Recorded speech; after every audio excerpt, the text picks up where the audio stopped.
Good morning, everyone. Welcome back to the online marketing management class. So this week, we are going to take a look at another very important element in the marketplace, price. So this chapter focuses on developing pricing strategies and programs. So first of all, let's take a look at the objectives of this chapter together. So we will answer the first question, what is price? And discuss the importance of pricing in today's fast-changing marketing environment. And next, we will discuss the importance of understanding the customer value perceptions when setting the prices. And then, we will discuss the importance of company and product costs in setting the prices. And in addition, we will describe the major strategies for new products. And then, we will explain how companies find a set of prices that maximize the profits from the total product mix. And next, we are going to discuss how companies adjust their prices to take into account different types of customers and situations. And finally, we will discuss how companies respond to price changes. So first of all, let's take a look at the introduction case of this chapter together. I guess you guys probably are familiar with Trader Joe's. It is neither a government food store nor a discount food store. As one of America's hottest retailers, Trader Joe's called itself Chief Government. Their special store atmosphere, exclusive products, helpful and attentive associates. This all makes Trader Joe's sound like a store for higher prices, right? Now, I actually talked to one of my MBA students before, and she actually heard of the Trader Joe's store, but she never shopped there, but because she thought that from all the information she got, she thought Trader Joe's is actually a very expensive grocery store. However, how does Trader Joe's keep its government prices so low? It all starts with the lean operations and the focus on saving money. The company actually spends almost nothing on advertising. Right? You do not observe any TV commercials of Trader Joe's, right? Or magazine commercials, radio commercials. Right? So the company actually spends almost nothing on advertising. So it's all about value and price, right? What you get for what you pay for. Another case I would like to share with you is about Ryanair. Ryanair is actually an airline company of Ireland. It is actually famous for the low-fare airlines.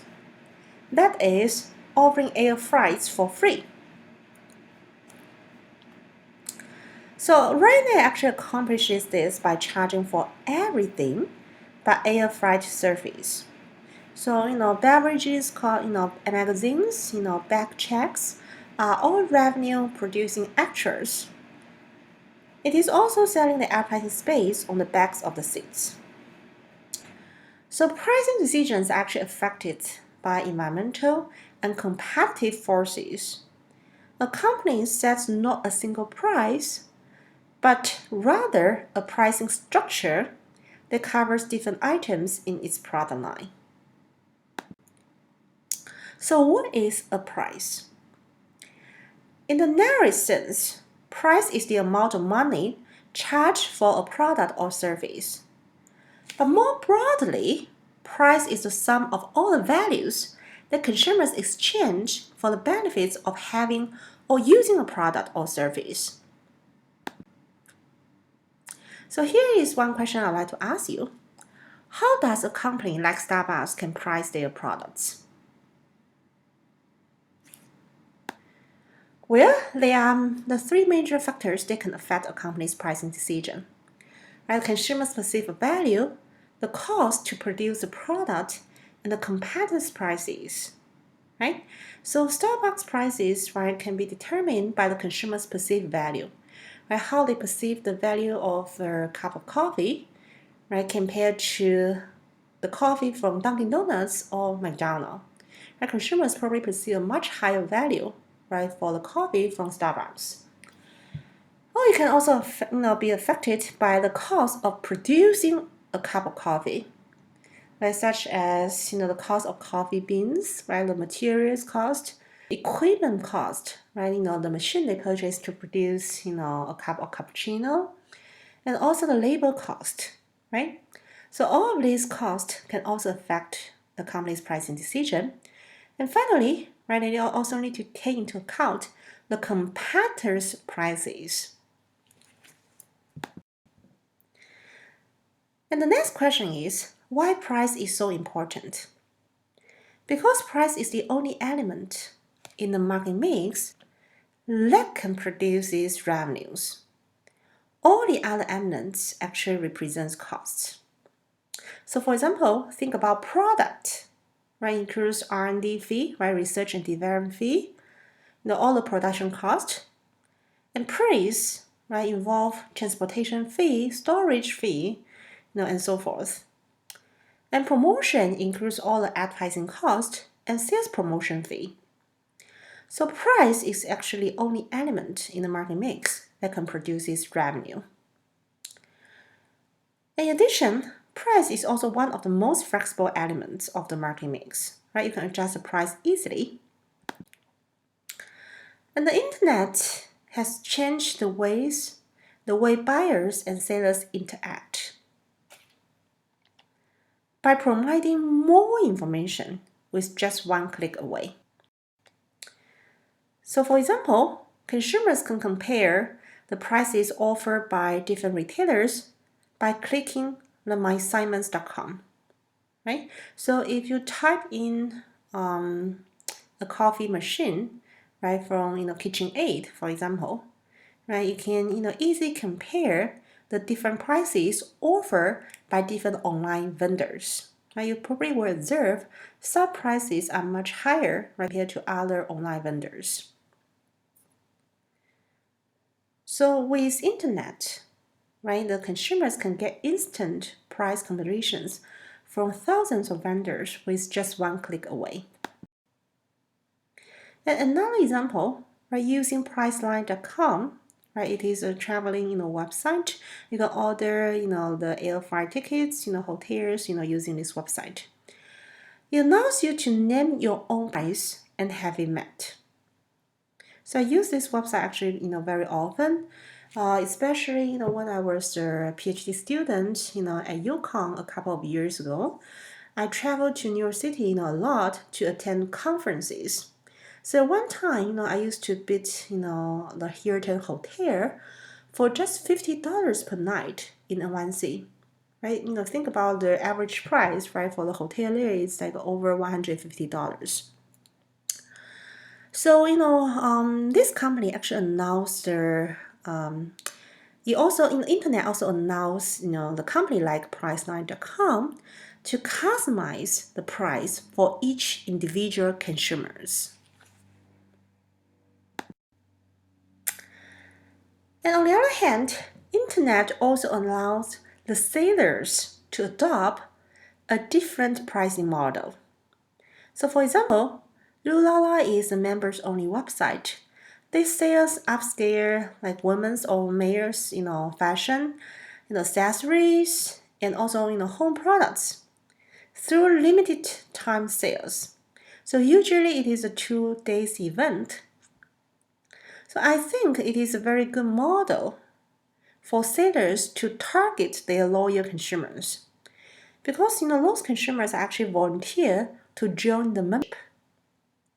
So they will constantly log in their account and check for daily deals, right? So it allows the sellers to better target their loyal consumers. And pricing is the number one problem facing many marketing executives. However, many companies do not handle pricing very well. One frequent problem is that companies are too quick to reduce prices in order to get a sale rather than convince their consumers that their products actually deserve a higher price. Other common mistakes include the pricing that is too cost-oriented rather than customer value-oriented. So therefore, when setting the prices, a company must take into account consumers' perceptions of value. Right? That is understanding how much value consumers place on the benefits they receive from the product and setting a price that captures the value. And the company's price decisions are affected by both internal company factors and external environmental factors as shown in this figure. So the major external factor that affect a company's pricing decision is the consumer's perceptions of value, right, we have just mentioned. So if a company set the price higher than the consumer's perceived value, the consumers probably won't buy the product. And the major internal factor is the cost of the product. So if a company set the price lower than the product costs, you won't gain any profits. And other internal and external considerations include marketing strategies, right? Your other 3Ps strategies, the nature of the market and demand, right? Whether demand is elastic or inelastic, right? Which we are going to discuss more later, as well as the competitive strategies and prices.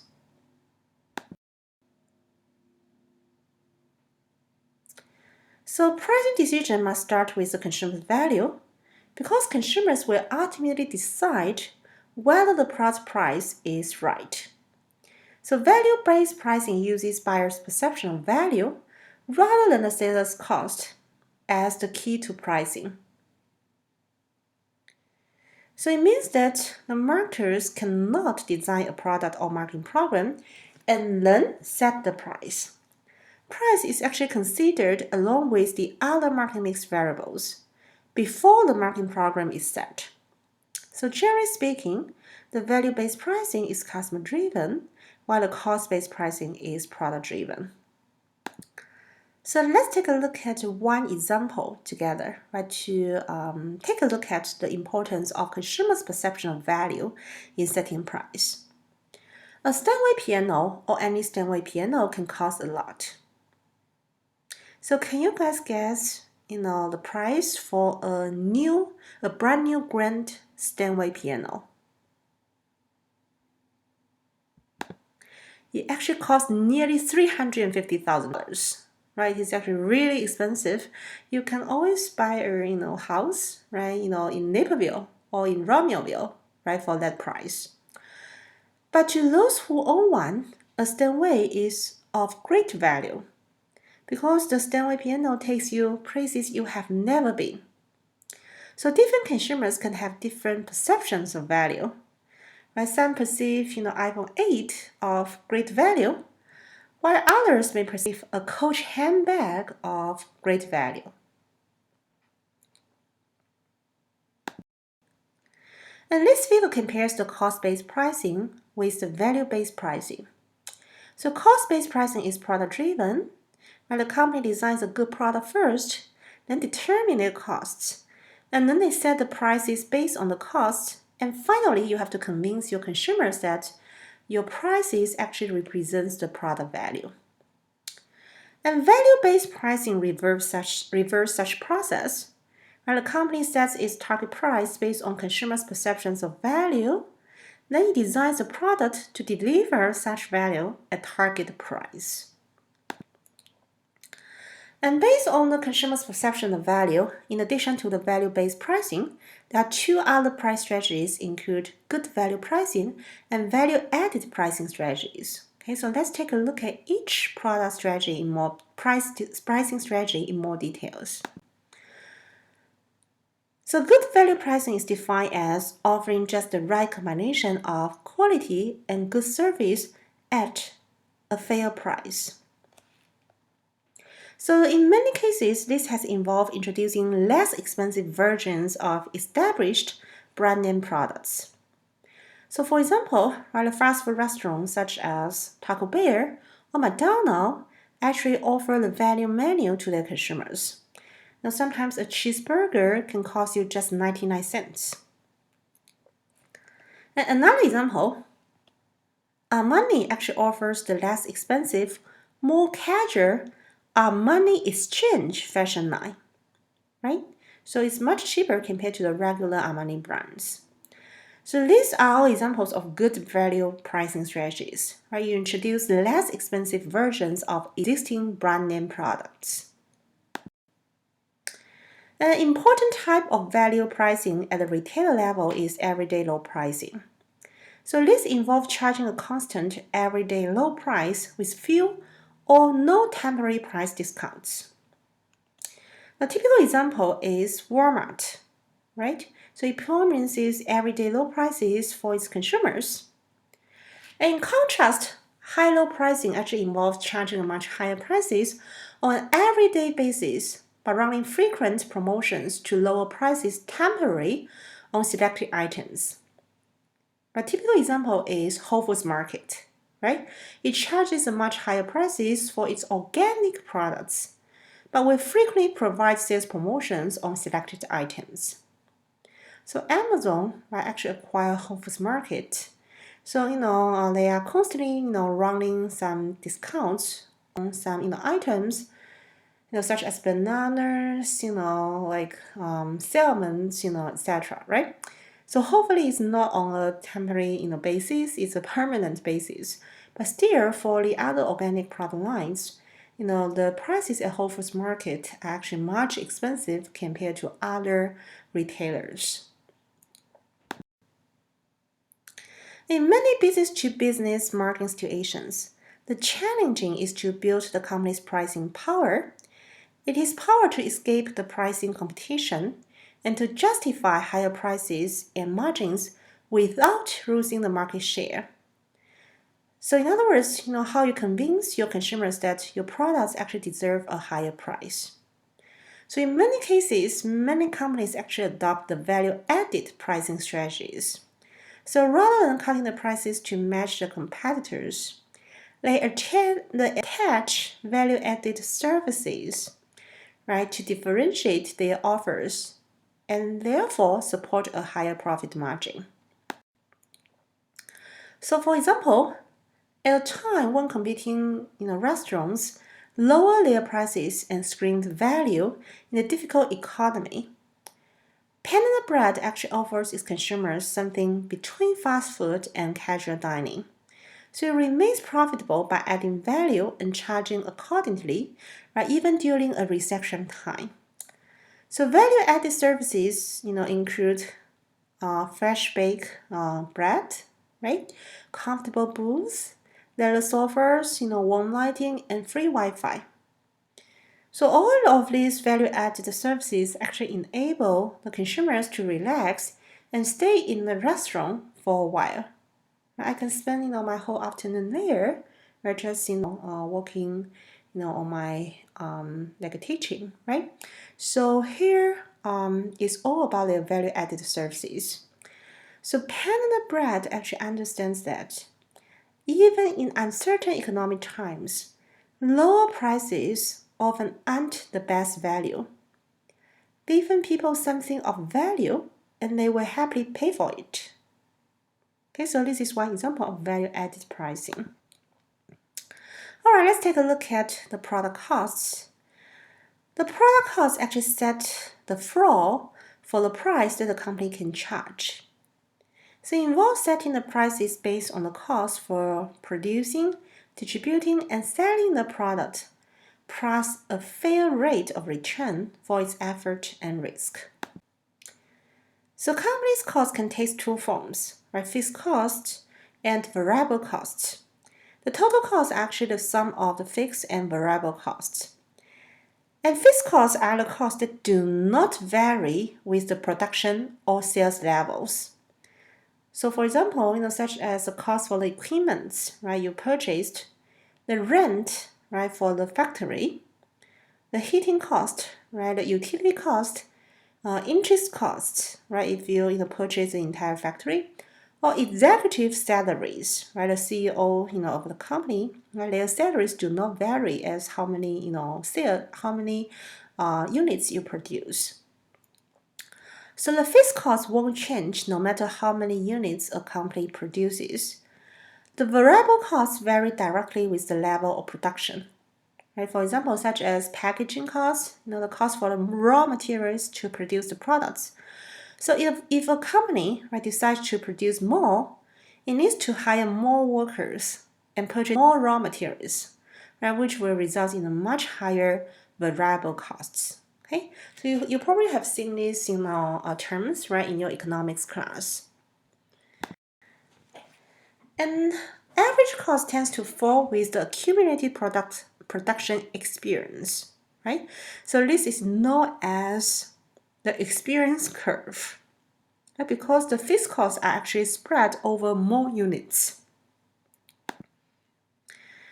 And the simplest pricing method is cost plus pricing, right? Adding a standard markup to the cost of the product. But does using standard markups to set prices make sense? Generally not. Any pricing method that ignores demand and competitors' prices is not likely to lead to the best prices. However, cost plus pricing remains popular for many reasons. So first of all, sellers are more certain about costs than about demand. So therefore, they do not have to make frequent adjustments as demand changes. And if all the companies in the same industry using this pricing method, the prices tend to be more similar and price competition is therefore minimized. And many people feel that the cost plus pricing is fairer to both buyers and sellers. That sellers can earn a fair return on their investment, but do not take advantage of buyers when buyers' demand becomes great, right? So these are all the benefits of cost-based pricing. And another cost-oriented pricing approach is break-even pricing, or a variation called target profit pricing. So the firm tries to determine the price at which it will break even or make the target profit it is seeking.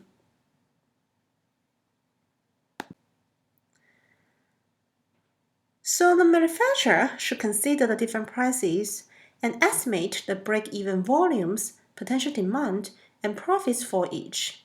So as you can observe in this figure, the break-even volume in this figure is 30,000 units, right, where the total revenue equals the total cost. Right? These two lines interact with each other. And when the sales volume equals 50,000 units, the target profit is actually $200,000, right? So which equals the total revenue, that's $800,000 at 50,000 units, right? Minus the total cost, right, which is nearly like 600,000 dollars. So target profits equals 800,000 minus 600,000, right, which equals $200,000. And within the organization, management must also decide who sets the price. In small companies, this can be set by top management, while in large companies, pricing is typically determined by product line managers. And in industrial markets, salespeople may negotiate the prices with consumers within certain price ranges. So for example, when you're considering purchasing a new car from the dealership, you probably want to always negotiate the price with the dealers to get a better price, right? So the dealers has the authorities to give you some price flexibility. And other industries often have pricing departments to set the best prices, such as airline industry, right, the railroad industry, and oil companies, gas companies, right? Because these companies they actually adopt the dynamic pricing model. Where their prices are actually changing, based on a daily basis. Okay. And the seller's pricing freedom often varies with different types of markets and the relationship between the price and demand. So each price the company may charge will lead to a different level of demand. The demand curve actually represents such pattern. So generally speaking, demand and price are inversely related. So that is, the higher the price, the lower the demand. So therefore, right, the demand curve is downward sloping. And however, in the case of prestige goods, the demand curve sometimes slopes upward. Right, when consumers perceive higher prices as higher quality. So still, if the company charges too high a price, the level of demand will eventually, be lower.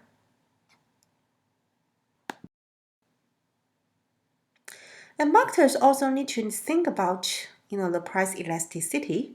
So how responsive demand will be to a change in price. So can you guys tell the differences, in these two demand curves? So in the first figure, right, when the demand is inelastic, a small change in prices will result in few changes in quantity demanded. But in figure B, when the demand is elastic, a small change in prices will result in larger amount of changes in quantity demanded. So my question here is, in which case you want to increase prices? So obviously, right, when the demand is inelastic, you want to increase your price, right, which can increase the total revenue. But when the demand is elastic, right, you probably want to decrease your price, right, because the small change in the price will result in a much higher changes in the quantity demanded, right, which can result in much higher revenues for your business. So what determines the price elasticity of demand? So buyers are less price sensitive when the product is unique or when it is high in quality, prestige, or exclusiveness. They are less price sensitive when substitute products are hard to find or when they cannot easily compare the quality of substitutes. And finally, consumers are less price sensitive when the total expenditure for a product is much lower compared to their income. So on the other hand, right, if the demand is elastic rather than inelastic, sellers will consider lowering their prices.